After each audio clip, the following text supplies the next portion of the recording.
guests, friends, colleagues. Those of you who are here for the meal enjoyed it, I hope, as much as those around my table did. Those of you who are joining us for the lecture portion, who have occupied some of the seats to the sides, very warm welcome to you.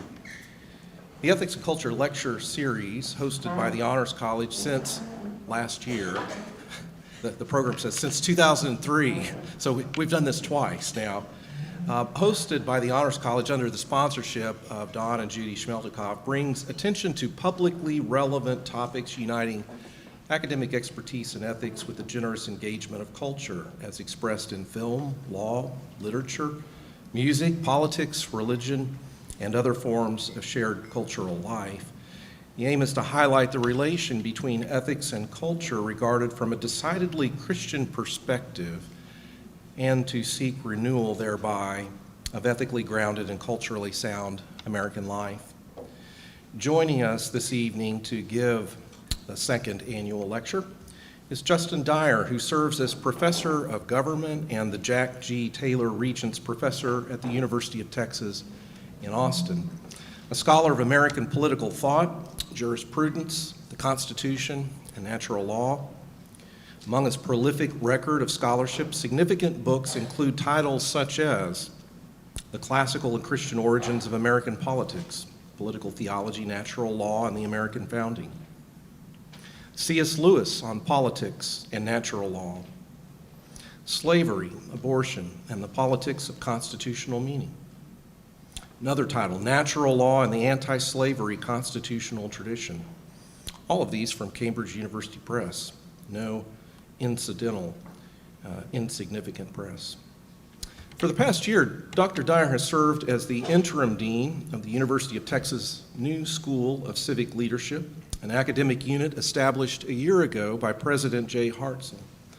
The School of Civic Leadership seeks to offer education that makes one free to form and exercise reasoned judgment across the full range of civic and social life. Following a national search, Dr. Dyer was, just 3 weeks ago, appointed to serve as dean on a permanent basis. Congratulations, Dean Dyer.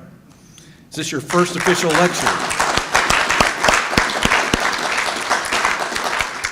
So we're getting him at the very beginning of what we hope will be a long and successful stint of service.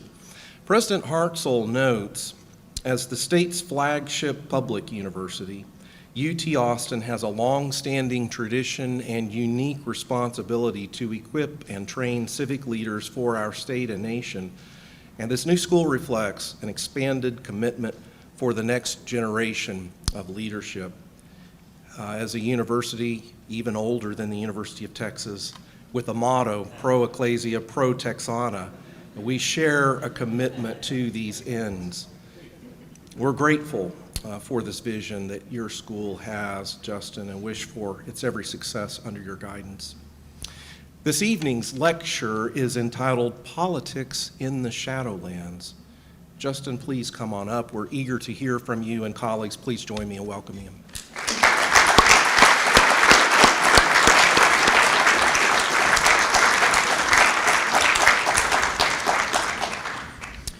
Shadowlands is the word that C.S. Lewis used to describe life here, this side of heaven, prior to the resurrection.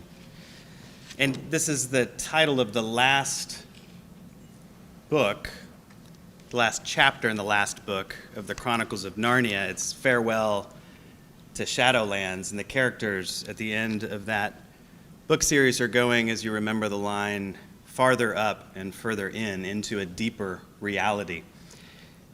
And so we're thinking about politics this side of heaven, in the Shadowlands, and using C.S. Lewis as our guide. I was introduced to C.S. Lewis, like a lot of you, from having a teacher read the Chronicles of Narnia to me, and I was a grade school student, and it wasn't until high school that I had an English professor give us a very modest assignment. It was a public school. They didn't expect a lot. She said, go to the library, find any book, and read it. And so we were sitting in the library, and I was looking at the bookshelf, and I saw C.S. Lewis's name on the spine of one of the books, and I recognized it from grade school, reading Chronicles of Narnia, so I pulled it down, and it was Mere Christianity.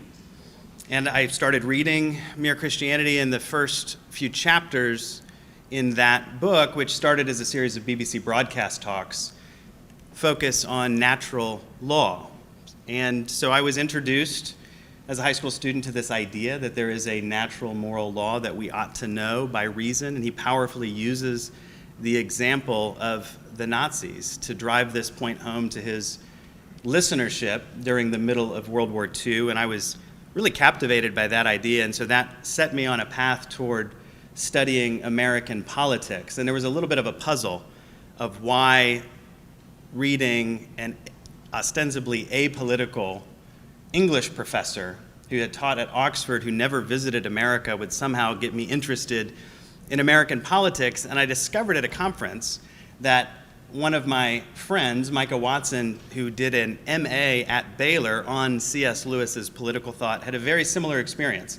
And so Micah and I compared notes and compared chapters and ended up writing a book together on C.S. Lewis. And I think at the end of that project, neither one of us would consider ourselves a C.S. Lewis expert. We are amateurs, but we've enjoyed thinking and reading about and things by C.S. Lewis and having him offer guidance for how to think about some of the issues that we're continuing to wrestle with today. That was me as a teenager. When C.S. Lewis was a teenager, math nearly ended his remarkable career before it began. In April 1916, Lewis's tutor, a guy named William Kirkpatrick, wrote to Lewis's father, Albert, about the future prospects for his son, who was 18 years old. What is he going to do now with his life? And he notes in this letter that Lewis had remarkable literary gifts. But then he went on to say that he lacked any aptitude in science or math, and that would limit his options. And so what do you do when you lack aptitude in science or math?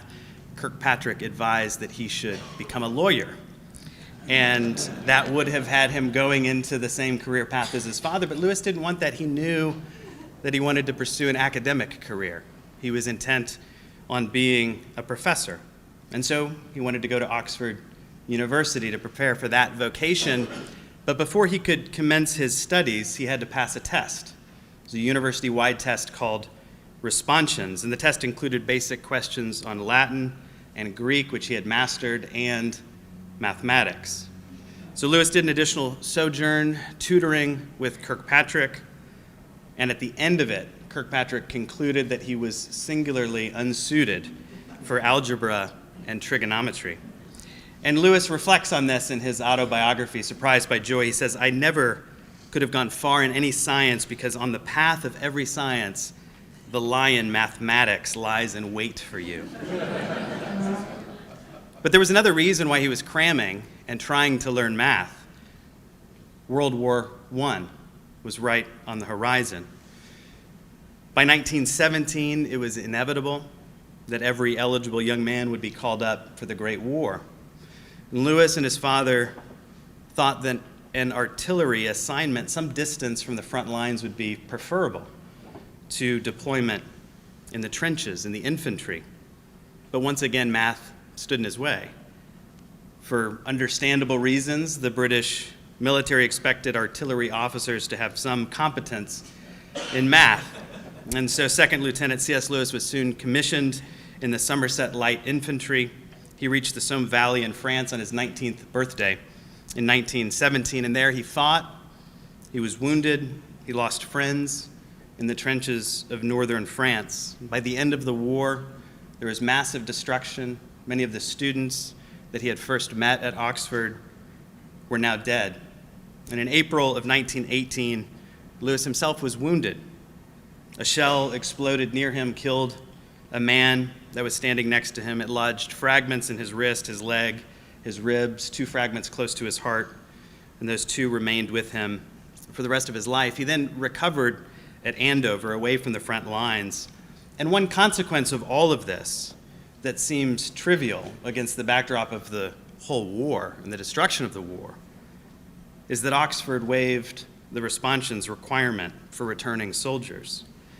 Warnie Lewis, C.S. Lewis's brother, later commented that in this he was fortunate. For I do not believe, Warnie said, that at any stage of his career he could have passed any examination of any kind in elementary mathematics. And so if this is a challenge for you, Lewis is an inspiration. Math didn't stand in his way anymore, and in hindsight, I think someone with Lewis's literary gifts would have made a name for himself, surely. But it's hard to think of C.S. Lewis without Oxford University.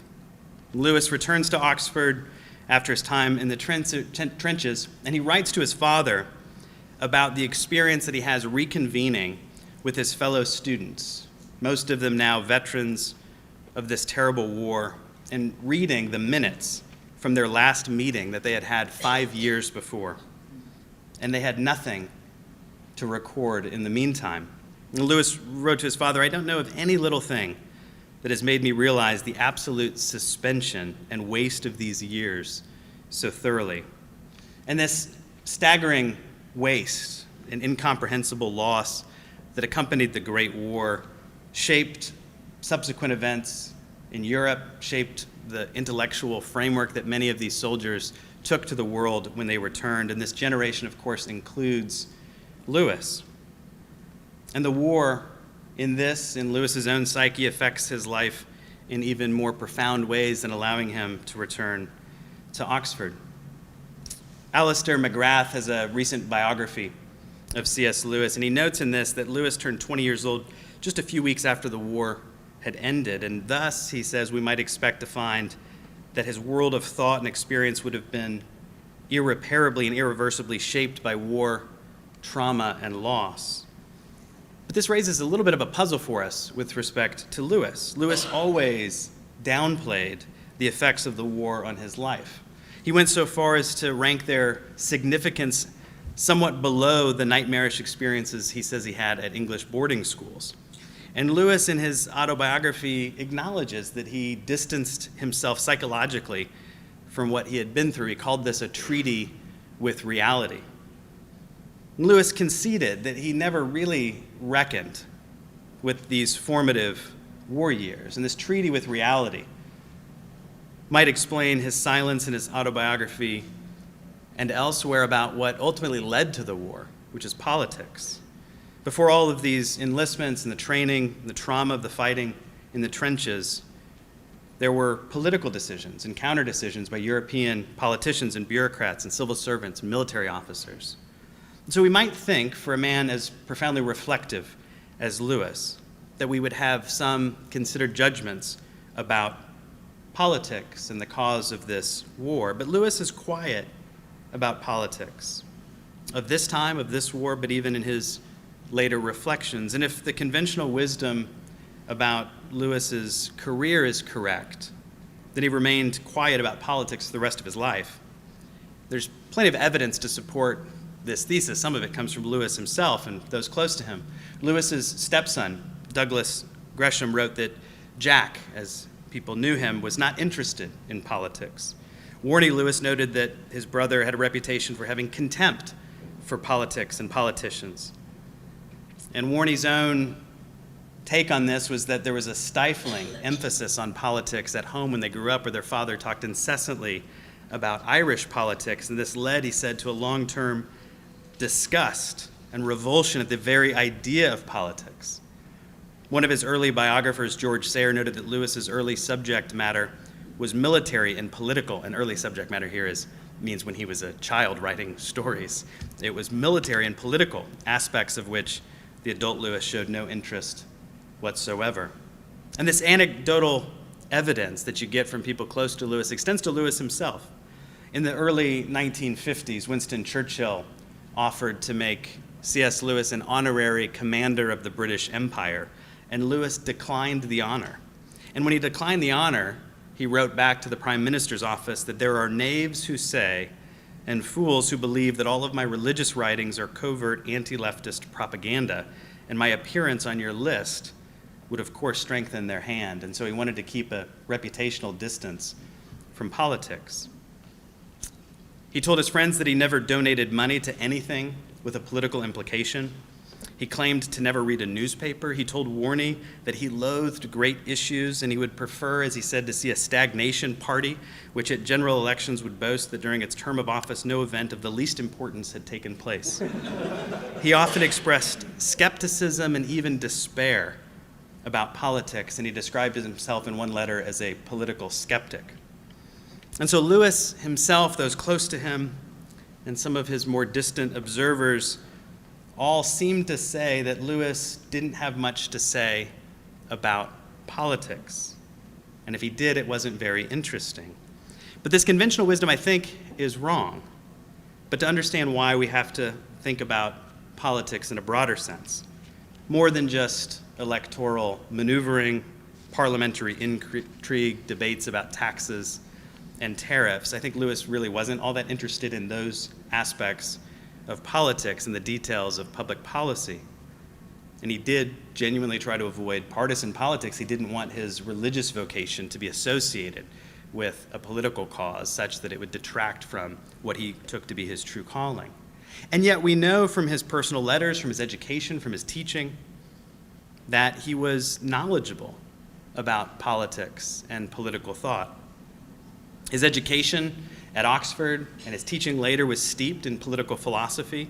As a teacher, Lewis regularly lectured on political theory. He took students at Oxford and tutored them in political theory. He taught the canon from Plato to Lenin in Western political thought.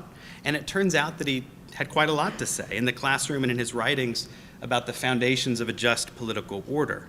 And so when we say that he was uninterested in politics, it depends on what we mean by politics. As Lewis knew and taught, the word politics comes to us from the Greeks.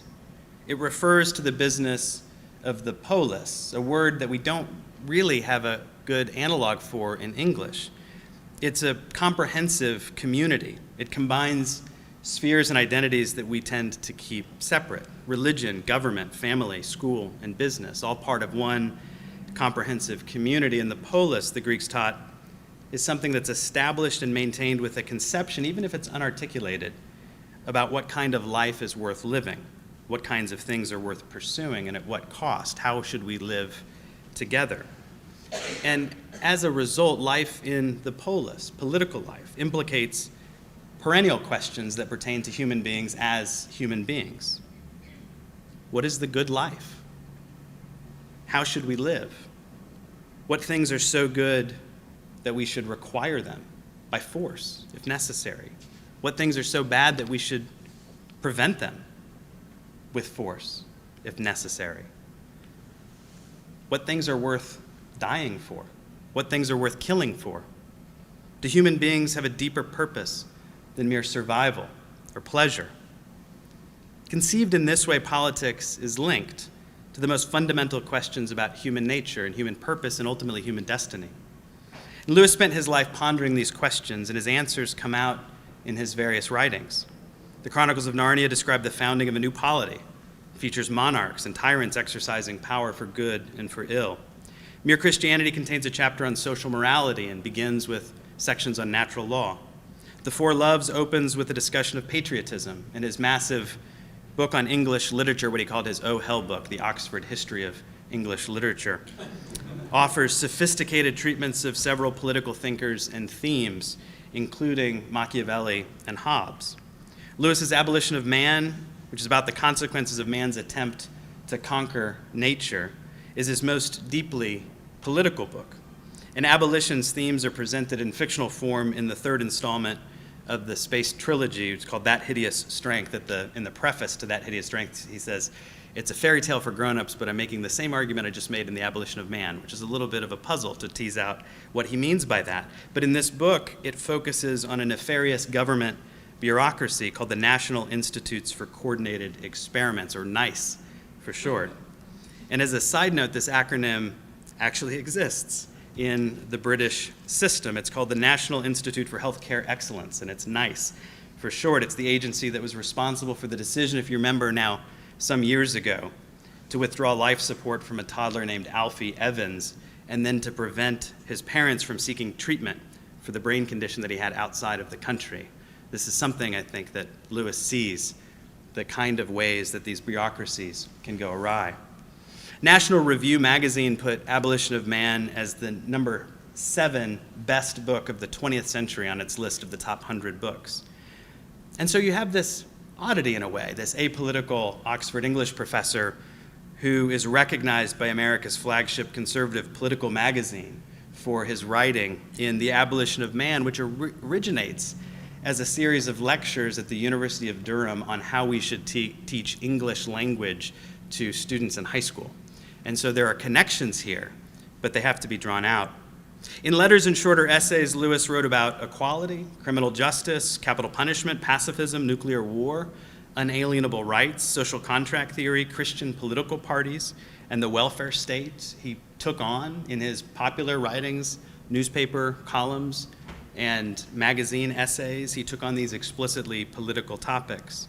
And when he did, he approached all of these things as a Christian. He saw them within an overarching biblical narrative of creation, fall, and redemption. The literary executor of Lewis's estate, Walter Hooper, later described Lewis as, quote, the most thoroughly converted man he had ever met. Lewis's Christian reflections are those of his later years. But like so many others in his generation, he lost whatever faith he had had during the war. Lewis's first published literary work was a collection of poems called Spirits in Bondage, published just after the war, prior to his conversion to Christianity. He was an aspiring post-war poet, and he captures the mood of the aspiring post-war poets. He published this book under the pseudonym Clive Hamilton, with his first name and his mother's maiden name. The 12th poem is called De Profundis, and it gives a sense of the general tenor of Lewis's work in this period just after the war. He writes, "Come, let us curse our master, ere we die, for all our hopes in endless ruin lie. The good is dead, let us curse God most high. 4,000 years of toil and hope and thought, wherein man labored upward and still wrought, new worlds and better, thou hast made as naught. And suddenly the earth grew black with wrong, our hope was crushed, and silenced was our song. The heaven grew loud with weeping, thou art strong. Come then and curse the Lord. Over the earth gross darkness falls, and evil was our birth, and our few happy days of little worth. Even if it not all be a dream in vain, the ancient hope that still will rise again, of a just God that cares for earthly pain." Lewis's atheism at this time that comes out in this poem was rooted in a deep disenchantment over the palpable existence of evil in the world. If there was a God, Lewis concluded, coming home from the war, then he was a moral monster. After his conversion to Christianity, Lewis always retained sympathy for this position, for what he referred to as the heroic pessimism, magnificently summed up in Houseman's line, "Whatever brute and blackguard made the world." But Lewis came to realize the problem with that line in that poem by Houseman is that, as Lewis himself said, if a brute and blackguard made the world, then he also made our minds. And if he made our minds, he also made the very standard in them whereby we judge him to be a brute and a blackguard.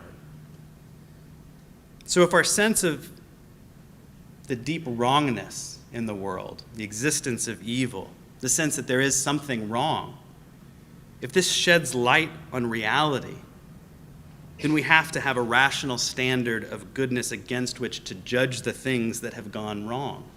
And they have to have a source.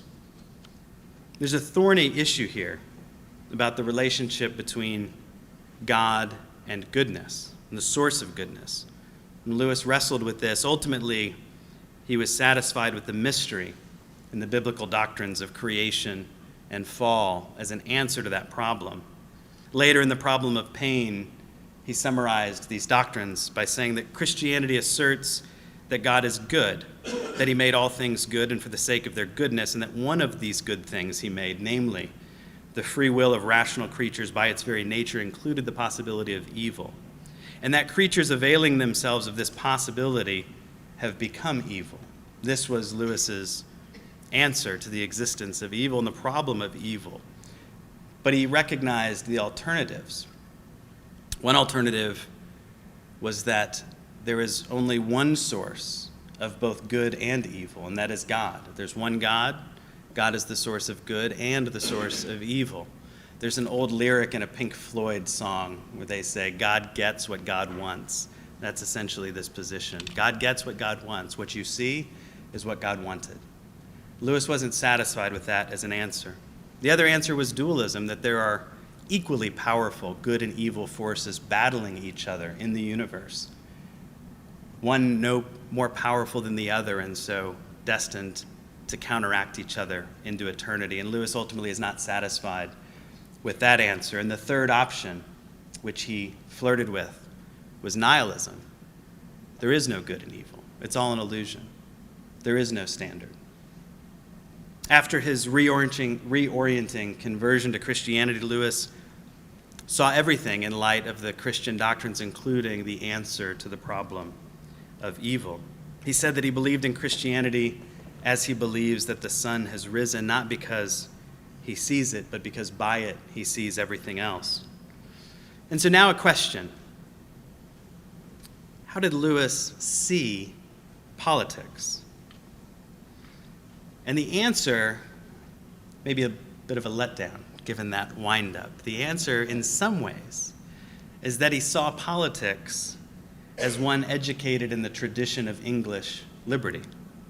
He had sympathy for the ancients, he read them deeply, but he was really at heart a follower of John Locke, his fellow Oxford graduate, the 17th century English political theorist, who was known for defending limited government and emphasizing individual natural rights.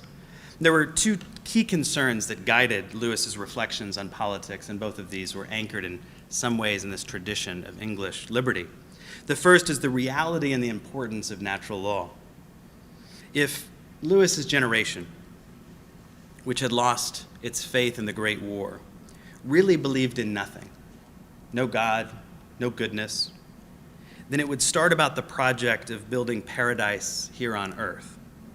And it would rationalize the transgression of all sorts of traditional moral barriers to do so.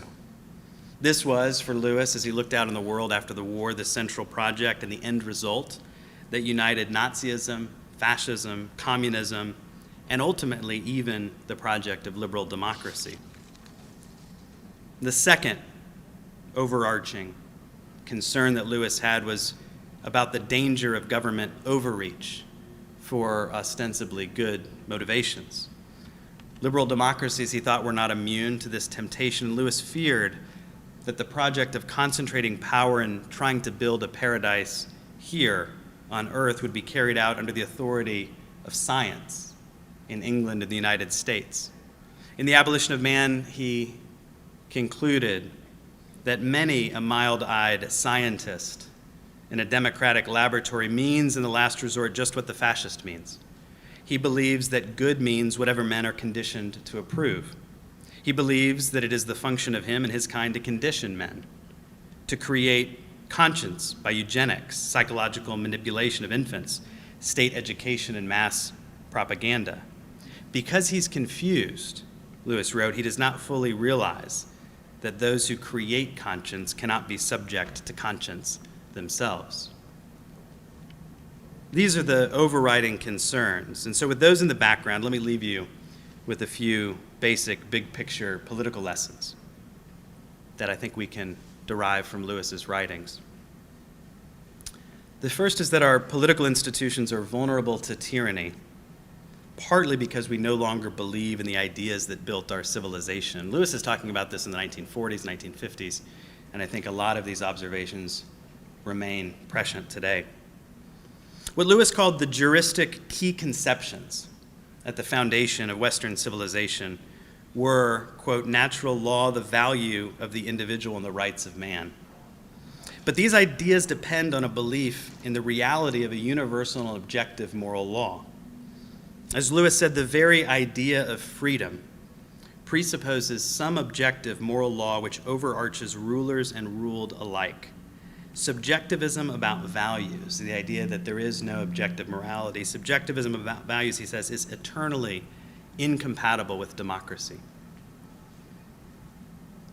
Second, when we stop believing in a natural moral law, then we'll start clamoring for visionary leaders instead of decent and good rulers.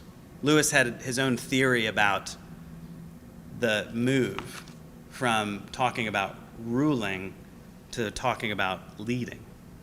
And he thought that leading was, or at least could be, unmoored from any standard by which you're guided as a leader. Ruling at least presupposes good rulers and bad rulers and a standard or measurement according to which you can judge whether they're good rulers or bad rulers.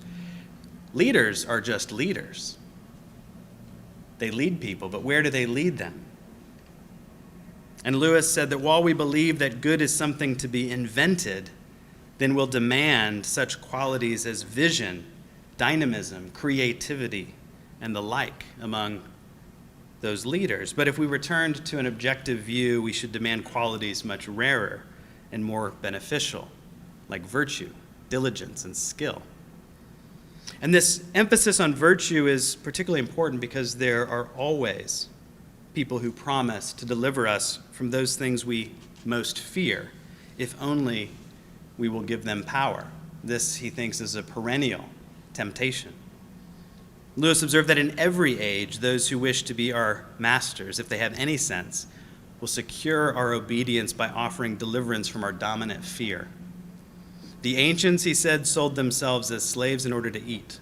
So in society, here's a witch doctor who can save us from the sorcerers, a warlord who can save us from the barbarians, a church that can save us from hell. Give them what they ask, give ourselves to them bound and blindfolded, if only they will. And his worry in the modern era and in modern liberal democracies is that that temptation comes in the name of science. We're probably not as tempted by the church and the warlord, but we are tempted in other ways to concentrate power and to act on our fears. Yet he thought a realistic assessment of the corruption and the fallibility of human nature would lead us prudentially to limit government power precisely for these reasons. All that will really happen, he said, when we concentrate power in one person's hands is that some men will take charge of the destiny of other men. They will be simply men, none perfect, some greedy, cruel, and dishonest. The more completely we are planned, the more powerful they will be. And so he asks a question, I think as much for our era as for his own. Have we discovered, he said, some new reason why this time power should not corrupt as it had done before? This limited view of government and the question of prudentially limiting government power, not concentrating power, reflects the reality that at the end of the day, at least in Lewis's own view, the state exists to promote and to secure the happiness of private endeavors. It's a limited view of what we can realistically expect from political life. Partly this is because political life happens this side of heaven, this side of deeper reality. We're still in the shadowlands, and there's a limit to what we can expect in that. It doesn't mean politics isn't important. In some ways, it's heightened in its importance and its dignity precisely because of this. What Lewis says, movingly, I think, is that a husband and wife chatting over a fire, a couple of friends having a game of darts in a pub, a man reading a book in his own room or digging in his own garden, that is what the state is here for, he said. And unless they are helping to increase or prolong those moments, then all laws, parliaments, armies, courts, police, economies, etc., are simply a waste of time, that they exist to serve those ordinary moments of human happiness. And healthy governments depend on a healthy civil society, on those ordinary moments of private life. And that project exists outside of government to secure a healthy civil society. It requires decent people engaging in civic and moral education, what Lewis describes in The Abolition of Man as the process of men transmitting manhood to men. This takes place in communities. It's embedded in institutions and organizations outside of government. But as Lewis noted, reflecting on education and the way that we think about education, particularly with respect to his specialty, which is English literature, he said, "We laugh at honor, and then we're shocked to find traitors in our midst. We castrate and bid the geldings be fruitful." That the educational project is extremely important for what we get later, for the results that we see in our society. And even so, given all of this, and given the relative importance of political life and of civil society, there's a final lesson that we might glean from Lewis. And it's that cultures, societies, governments are ultimately of only secondary importance. When we mistake this relative priority, when we invest politics and government with ultimate importance in our lives, it takes on the status of religion. And we make terrible judgments. And in a kind of paradox, we end up imperiling civilization all the more. As Lewis writes of this paradox, he says, "Put first things first, and we get second things thrown in. But put second things first, and we lose both first and second things." And for Lewis, that always meant knowing what was worth dying for. And part of Lewis knowing what was worth dying for was knowing what was worth living for and having a Christian hope of resurrection. In the end, Lewis was a humane, classically liberal voice in an era of totalitarian ideologies and utopian schemes. And in this sense, he was deeply political, even as he avoided becoming embroiled in partisan politics. And there was, as we think about Lewis's work, a limit to what could be achieved through politics in the shadowlands here. But there will come a day when we are invited to venture farther up and further in. Thank you.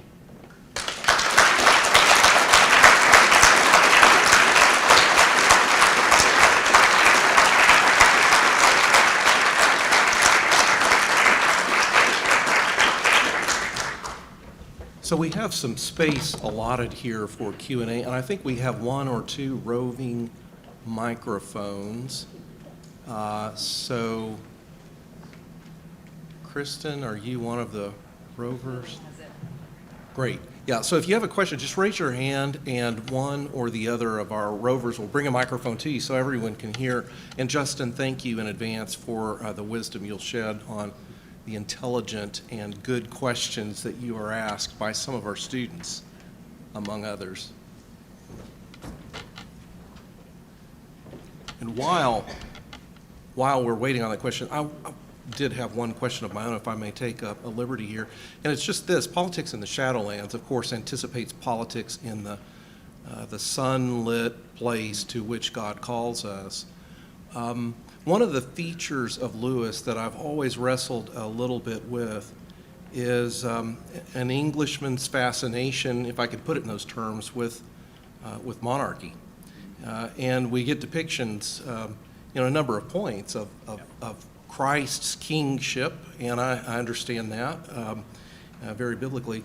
But as a humble rural Oklahoman, and by I guess birthright, an anti-monarchical sort, I'm just curious, what do you think Lewis's most compelling vision of the polity of resurrected life under the rule of Christ looks like? Is there an inevitability to the monarchical conception here? Are there alternatives to it? Or what might he say to the American revolutionary who says, no more King George? Yeah, that's great.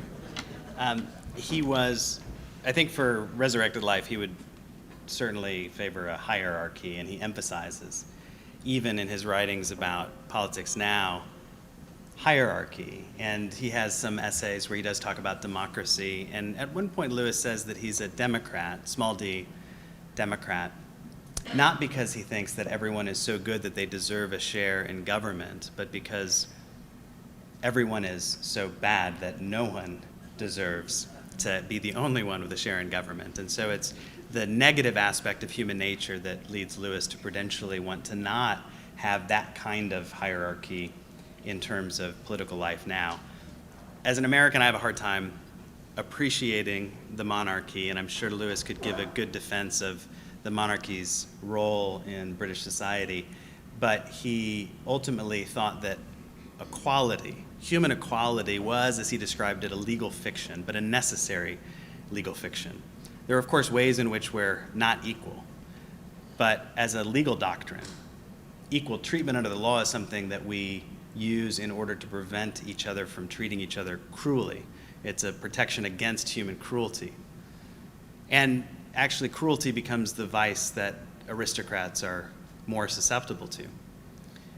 And so for Lewis, these were prudential judgments, but the reality, I think, of when we're stripped of that legal equality in life in the kingdom of heaven, then there will be hierarchy, and there will be no envy or jealousy at that hierarchy. There'll be recognized levels of greatness and rulership. I think that kind of vision of a hierarchical society is one that he would recognize for heaven, but would prudentially not want to see recreated here.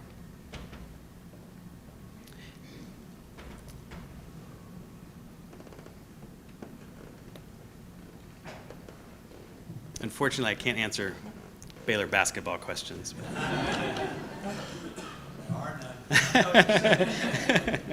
Hi, thanks so much for this. So one question I have is, what ways does Lewis think that we can permissibly mobilize state power? So there are a lot of people who might not have those ordinary moments that he wants to protect. And so, yeah, I know he's a fan of limited government. Are there places where he is open to more or less limits? You know, he has an essay on the welfare state, and he was deeply concerned about this, the development of the welfare state in Britain after the war.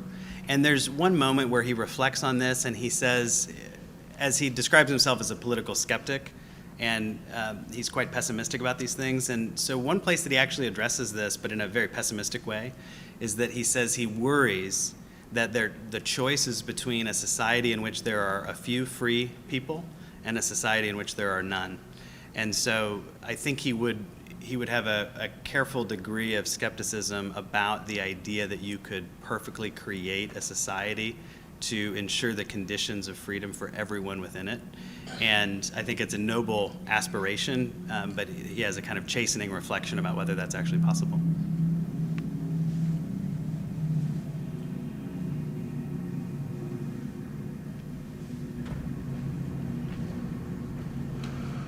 Thank you so much for this.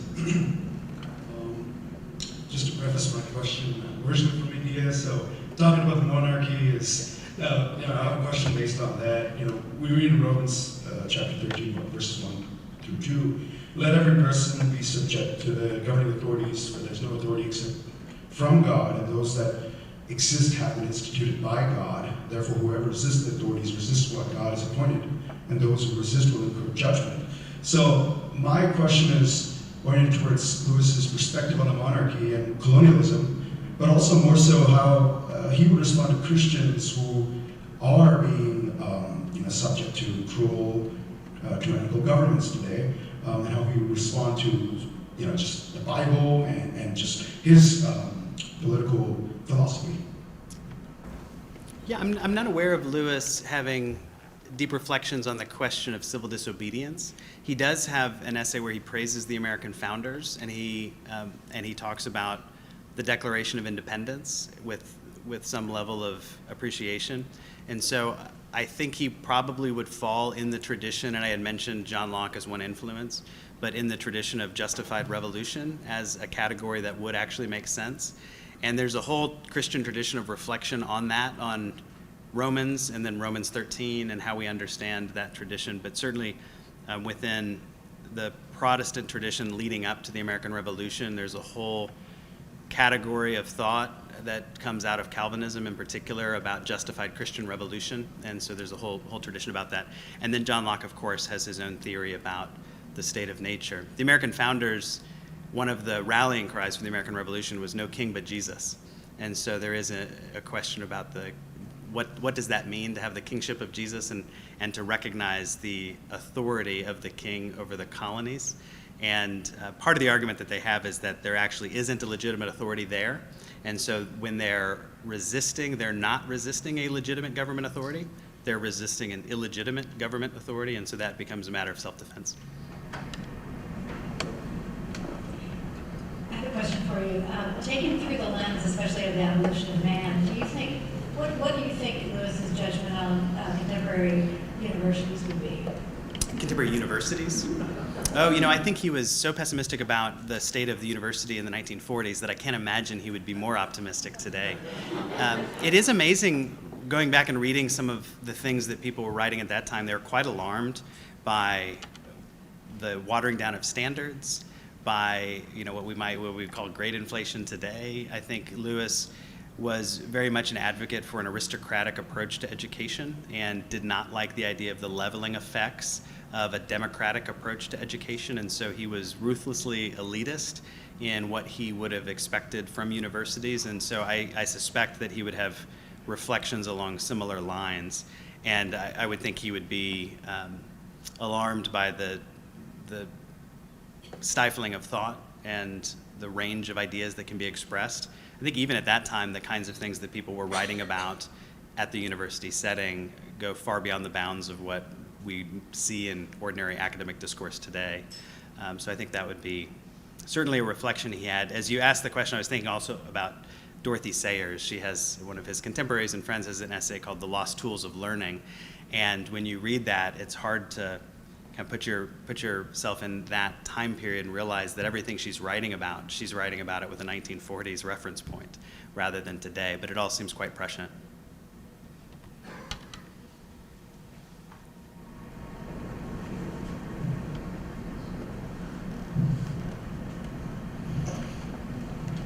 It's been a little while since I've read Mere Christianity again. I do remember the treatment of kind of the universal rule of law. Yep. Is Lewis interested in, or is he pro how that's intended?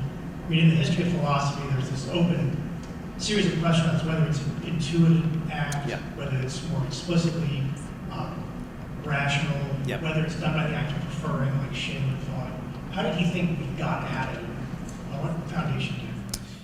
Lewis remarks at one point that people think he's been influenced by Aquinas, but it's only because he and Aquinas had the same tutor, and that was Aristotle.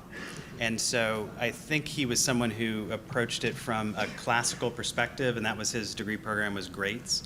And so he would emphasize the intellectual aspect of natural law, that it's rationally discerned, but he was very careful to emphasize that power and goodness had to be unified in the divine nature. This kind of gets into the weeds of how he's thinking about this, but if there's a standard of goodness, and if it's rationally discerned, and if it emanates from God's nature, then there can't be a standard of goodness that exists outside of God's nature, but it has to be rational. And so he sees those two aspects of God's nature as unified together and as providing the archetype for how we would think about the rule of law. And so if power and goodness are unified, it means might does not make right. It's not on account of God's superior physical force alone that he commands his authority, but it's on the account of his superior physical force and that power united to goodness. I don't know if that makes sense, but he actually thinks deeply about these things and unpacks them in several essays. You have follow-up? We're still left wondering after that answer. Right? I mean, About how we know? well, yes, whether it's ultimately like through Civitas, which is some kind of act. Through deep conscience. Therefore, is it habituated? Yep. Or is it way more platonic? Is this part of I think there's two aspects to this. One is that there is an aspect of synderesis where there's a deep conscience, and this comes out in Mere Christianity, where he talks about just observing how people act in the world, that even young children have a sense that they've been wronged. If you come up and steal their things or cut in front of them in line, they say that's not fair. And so he appeals to people's sense of right and wrong that they have, But then in The Abolition of Man, he emphasizes the need for early education and appeals. Aristotle has this claim that if you're not brought up in fine and just habits, then you might not perceive or understand the axioms, the first principles of morality. And so Lewis treats that in the same way that someone might be, through habituation into vice, might not be able to see or perceive the principles of morality in the same way that there might be somebody who is colorblind and can't see the primary colors, even though that is something that's natural to us. So it's something that Lewis reflects on, but it is, for him, it's a combination of habituation and through education, but also a deep conscience that we have. Thank you for the lecture. In your lecture, you talked about natural law and Lewis using natural law not only as the foundation for government, but also used when the government makes legislation. And I was wondering, what about supernatural law? Like, what about the revelation that God has given us, specifically in Scripture? Does that get used in government? Does that get used in legislation in Lewis? Does he think about whether something should be legislated because the Bible said so? He probably would not. He has this line, he has a section on social morality and mere Christianity, and he says at one point that he does not think that the Christian conception of marriage should be the basis for civil marriage laws in England.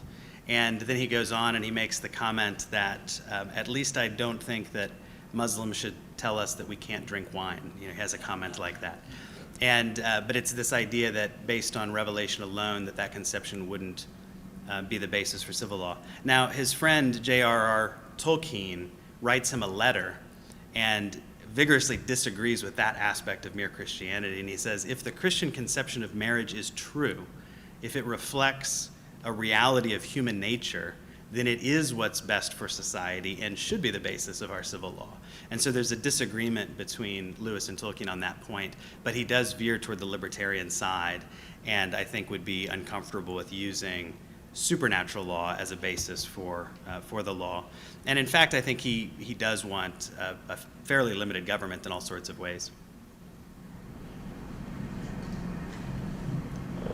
Okay, so again, thank you so much for coming out. I really appreciated your talk.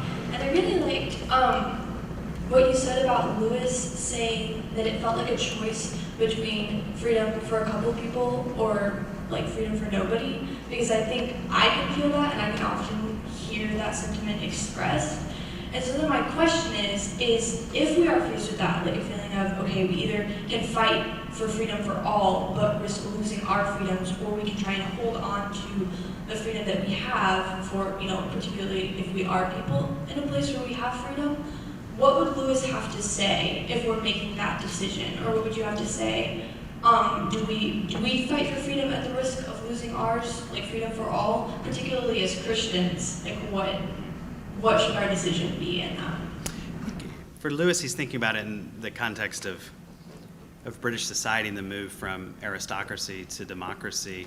And in an aristocratic regime, you have leisure that's available to a few because of the labor of others. And so you really do have freedom that's available to the few because of the laboring masses. In the democratic society, the vision was to create more and more leisure for more and more people through the creation of a welfare state. And this is what deeply troubles him, because what he sees as the end result is likely not a society that actually does simply create avenues for the exercise of freedom among everyone, but rather ends up, in order to carry that project forward, you have to concentrate an enormous amount of power. And his skepticism about that is rooted in human nature, that human nature being what it is, that project is going to go awry. And he's looking out at the world and he's seeing the communist project, which is about equality and freedom, and in reality is a horrifying train of abuses of individuals and human dignity. And so he's much more wanting to secure individual rights and individual dignity at the expense of a larger societal-wide project of trying to secure some element of leisure or freedom for everyone at the risk of having something far worse occur. Question here about limited government. Yes, sir. Governments tend to grow. expand into areas, what's the process for limiting government for Lewis? So this is the limits of Lewis as a political thinker, in the sense that he has all of these reflections, and they're deep reflections on the foundations of a just society, but they are not the strategic calculations of how to get from A to B.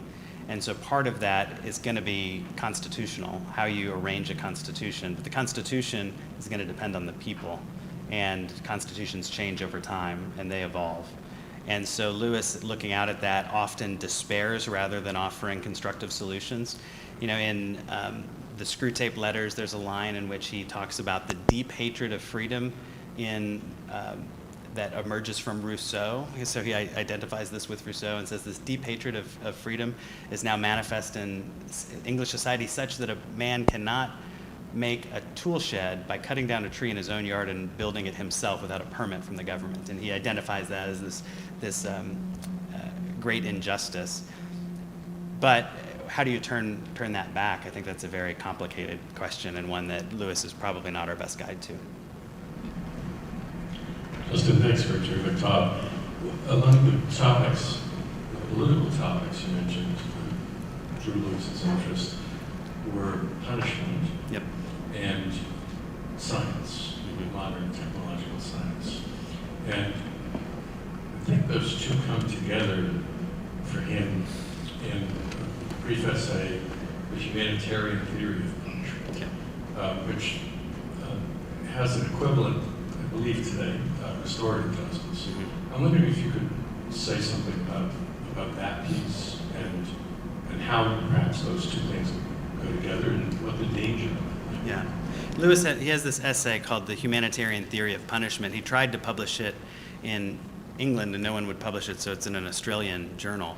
And the essay critiques a theory of punishment that he sees and that he's worried about. And the theory goes something like this, that people don't deserve punishment. That the point of punishment in the criminal justice system, the point is to offer remediation and to put someone back into society. And so now we get rid of penitentiaries because we're not doing penance, and we're not punishing criminals, but we're treating crime as though it were a mental disease or a malady that can be treated. And Lewis's concern with this is that it divorces criminal justice or punishment from the concept of justice, that there is no concept of justice that guides it. And so the worry is that you can then be perennially punished until you reform such that you can be reintroduced into society because you have antisocial behavior or whatever you might be described with. And so his great worry was that all crime would be treated as a disease. It would be medicalized. This is where I think science and medicine come in, and it would be treated as such.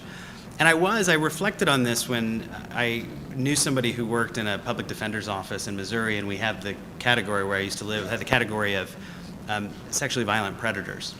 And you could be described as a sexually violent predator.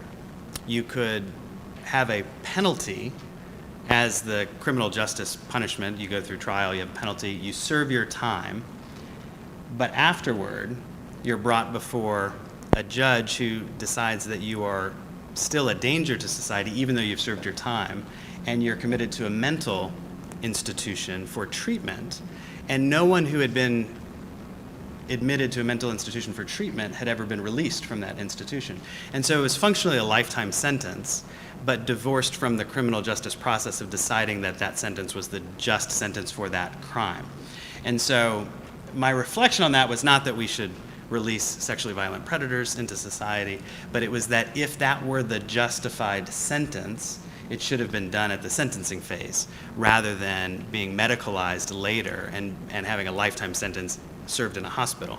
And Lewis's great worry about this is that the step from that crime to being an unfit parent because of your religion or having some other kind of diagnosed mental defect could be a short stop into a kind of a medicalization of the criminal justice system. And so that's one way I think where he worried about those things coming together.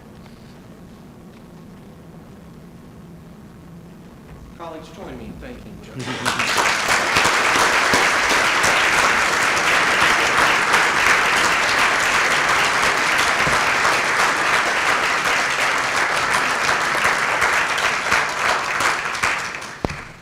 To bring our evening to a close, Provost Nancy Brickhouse, please. Grateful for you. Thank you so much for being with us tonight. Thank you so much for your remarks, I should say, from one administrator to another. Dean Dyer, welcome to the dark side. I do want to express some personal words of gratitude to the Schmeltekoffs, Don and Judy Schmeltekoff. It's hard. It's through their shared vision and sponsorship that tonight's lecture and others like it in years to come have come about. Don and Judy have invested themselves in Baylor's work for over 30 years, as noted in the brief bio at the end of your program. As provost from 1991 to 2003, Don led Baylor's academic division through a period of significant change. Under his leadership, 4 new academic units were created. George W. Truett Seminary, Todd Stilldeen is here today. The School of Engineering and Computer Science, Dean Dan Pack is here today. The School of Social Work, and of course, the Honors College. Don was a driving force behind Baylor 2012, a strategic vision that set Baylor upon a bold course that we continue to follow. Apart from what was done 30 years ago, we would not be where we are today as a private Christian R1 university, one that remains committed to its vital Christian mission. Don and Judy both celebrate Baylor's ongoing successes. A few years ago, they made a wonderful estate gift commitment that in time will come to permanently endow this lecture series in ethics and culture. When that time comes, which we hope will be many years from now, the lectureship will bear their names. Until then, they have kindly come alongside us as partners. We're in debt to you, Don and Judy, and we thank you for your friendship and support. Will everyone please join me in thanking the Schmeltekoffs?